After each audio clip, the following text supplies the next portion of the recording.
So how do we find divine order when we are surrounded by human chaos? And I wanted to share a little bit of my spiritual background with you because in my denomination, we don't really use the term order. So I did a little reading. I got a copy of Charles Fillmore's 12 Powers of Unity. I looked at several Unity websites, and I found several explanations about the power of order. It's the outgrowth of our complete agreement and cooperation with spiritual law.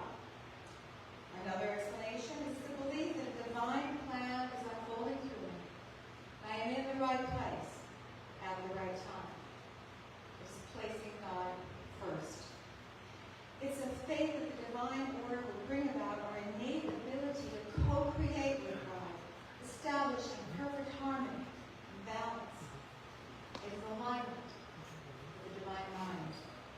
And all of these meaningful explanations are wonderful. I mean, to me, it feels like connection with God and knowing that the universe is indeed unfolding as it should. It's a beautiful concept.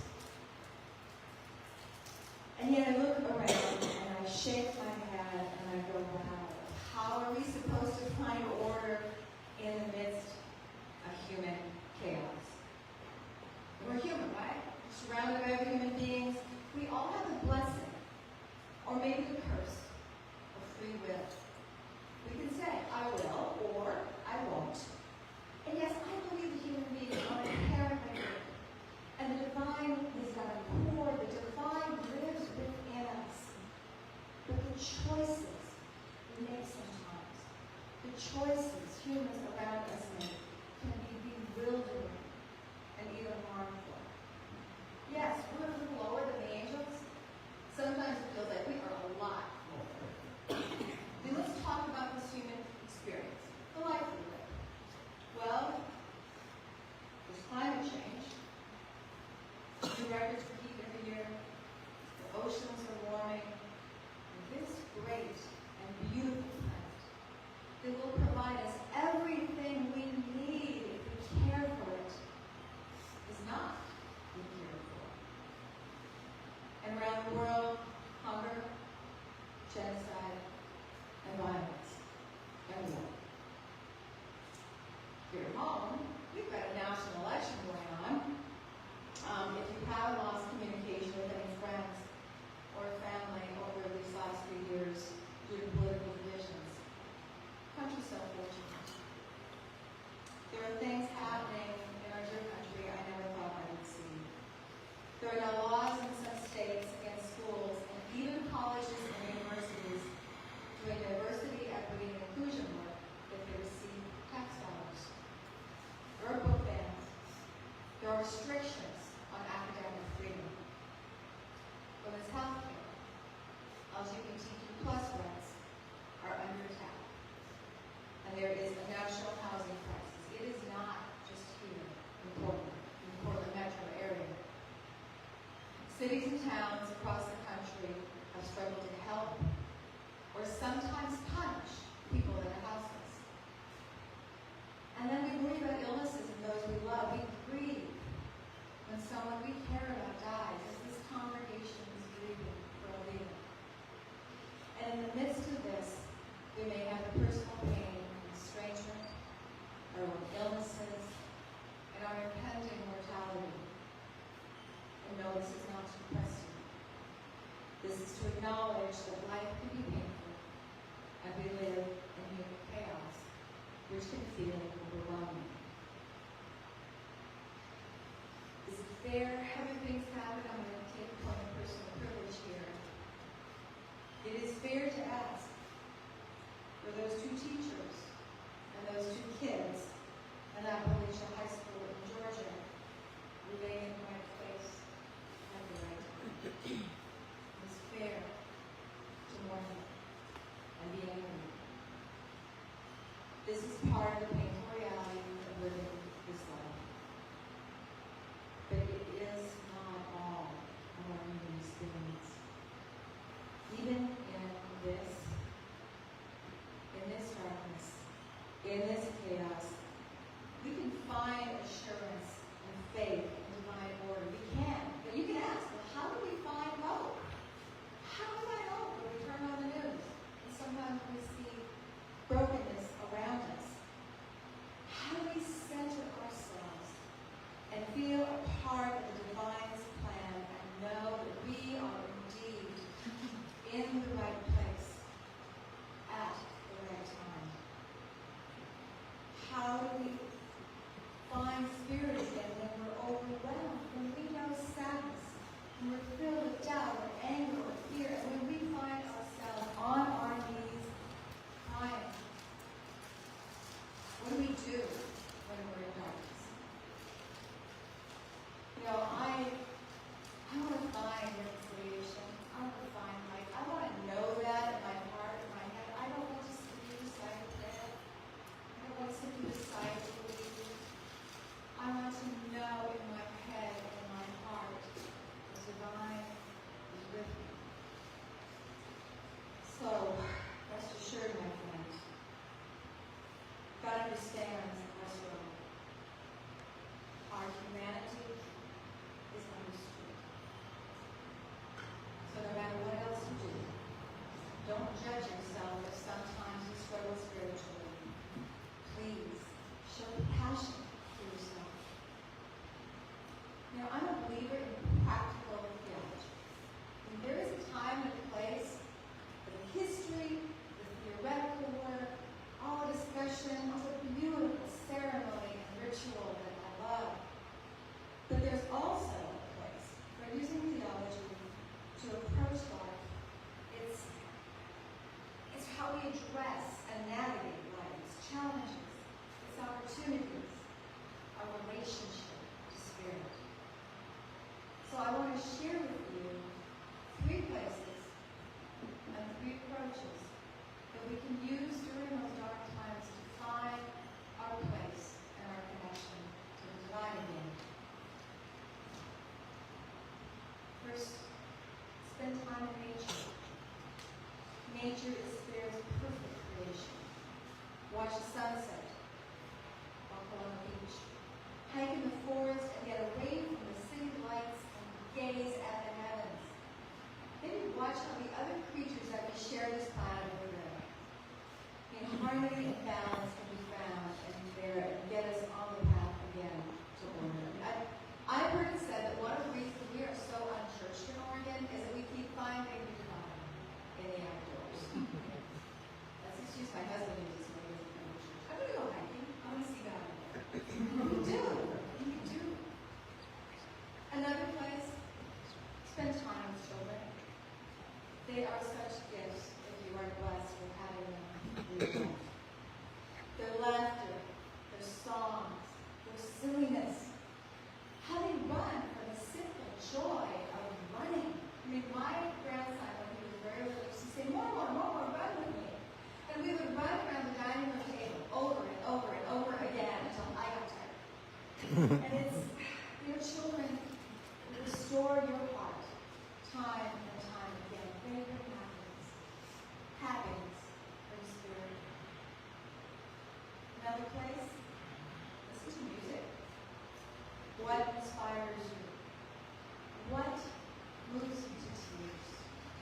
What surrounds your heart and lifts it up when you're sad, when you're hurting? This can be different for each of us. I still remember over 3 decades ago, I was sitting in my living room on a stormy winter day, watching the Douglas firs sway in that East County wind. I was listening to Joan Baez, and she was singing Ave Maria. And I had tears of joy and release running down my face. That's why we have music here, right? Willie, Howard singing, that's the beauty and the creativity of it. They connect us again to spirit.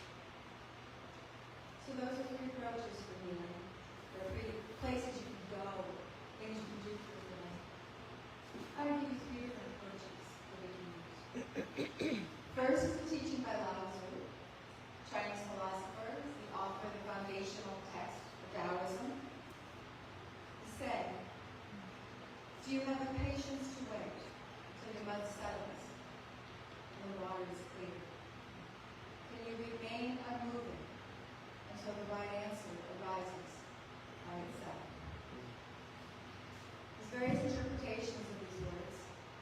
For me, they mean, can I wait till this challenging time passes? And the answer to me is clear. Can I be patient with myself, with the world, with spirit, and know that all will be done if I stay calm through this journey? This one is the hardest for me. I have never, ever been known for my patience.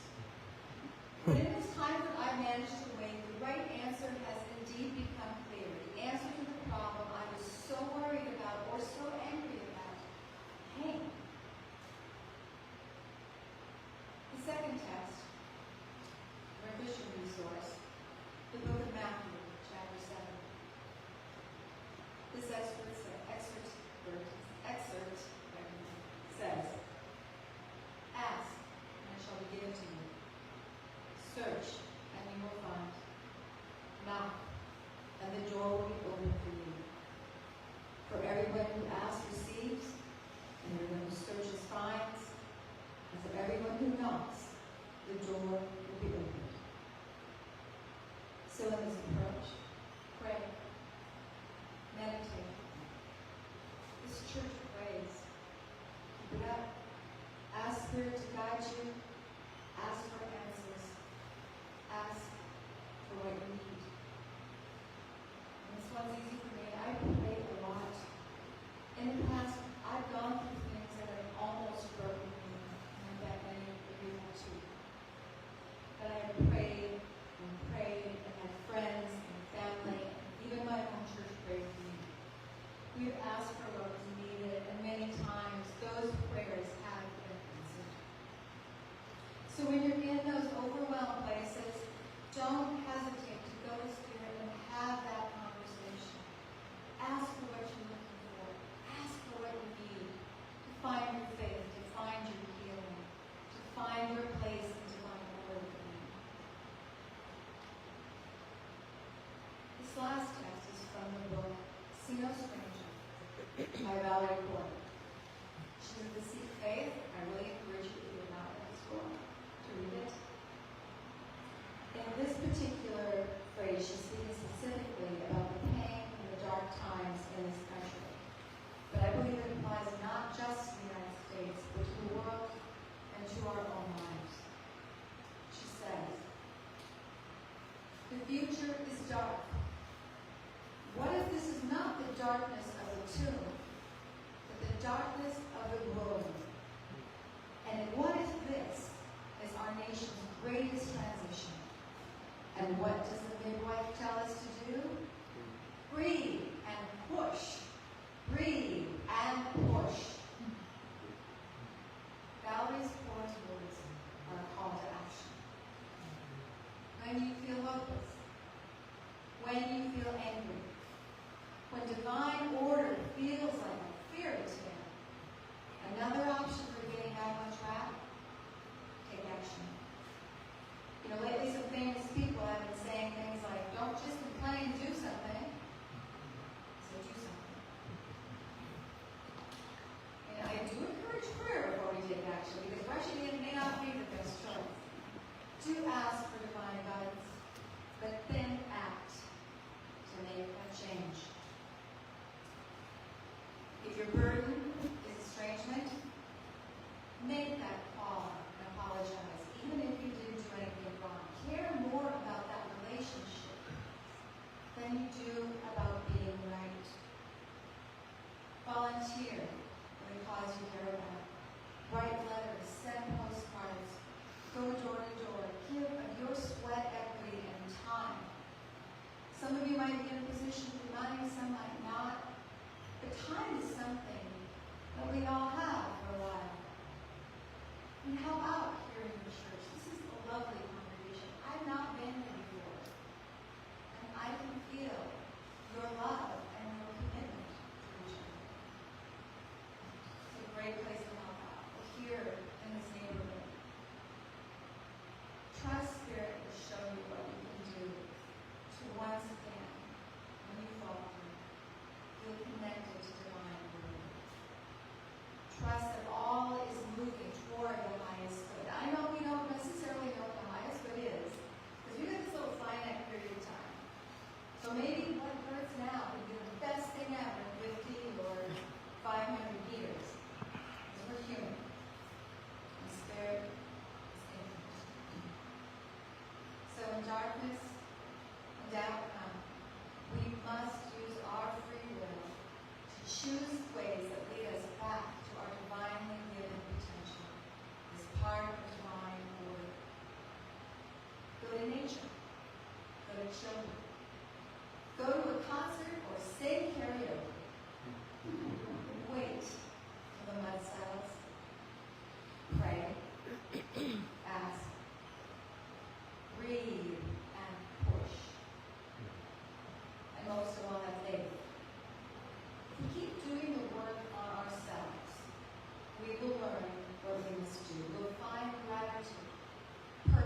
ourselves, and in that, feel a little more of the world.